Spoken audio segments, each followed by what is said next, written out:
यूहन्ना का तीसरा खत। मुझ बुजुर्ग की तरफ से उस प्यारे गियोस के नाम जिससे मैं सच्ची मोहब्बत रखता हूँ। ऐ प्यारे, मैं ये दुआ करता हूँ कि जिस तरह तू रूहानी तरक्की कर रहा है उसी तरह तू सब बातों में तरक्की करे और तंदुरुस्त रहे, क्योंकि जब भाइयों ने आकर तेरी उस सच्चाई की गवाही दी जिस पर तू हकीकत में चलता है तो मैं निहायत खुश हुआ। मेरे लिए इससे बढ़कर और कोई खुशी नहीं कि मैं अपने फर्जंदों को हक पर चलते हुए सुनूं।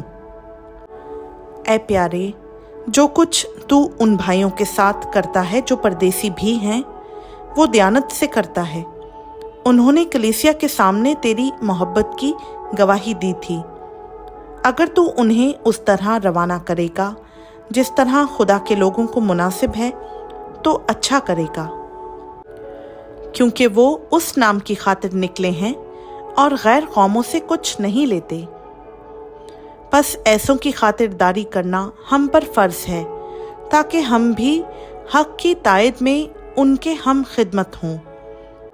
मैंने कलीसिया को कुछ लिखा था, मगर तितरफीस जो उनमें बड़ा बनना चाहता है हमें कबूल नहीं करता। बस जब मैं आऊँगा तो उसके कामों को जो वो कर रहा है याद दिलाऊंगा कि हमारे हक में बुरी बातें बकता है और इन पर कनायत ना करके खुद भी भाइयों को कबूल नहीं करता, और जो कबूल करना चाहते हैं उनको भी मना करता है और कलीसिया से निकाल देता है। ऐ प्यारे, बदी की नहीं बल्कि नेकी की पैरवी कर। नेकी करने वाला खुदा से है, बदी करने वाले ने खुदा को नहीं देखा। दिमेत्रियस के बारे में सब ने और खुद हक ने भी गवाही दी और हम भी गवाही देते हैं, और तू जानता है कि हमारी गवाही सच्ची है। मुझे लिखना तो तुझको बहुत कुछ था, मगर स्याही और कलम से तुझे लिखना नहीं चाहता, बल्कि तुझसे जल्द मिलने की उम्मीद रखता हूँ।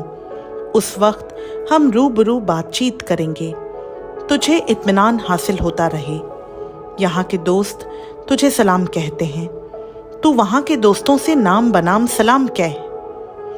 खुदा उनका पाक कलाम का पढ़ा, सुना, समझा और कबूल किया जाना हम सबों के लिए बाइस बरकत हो। आमीन।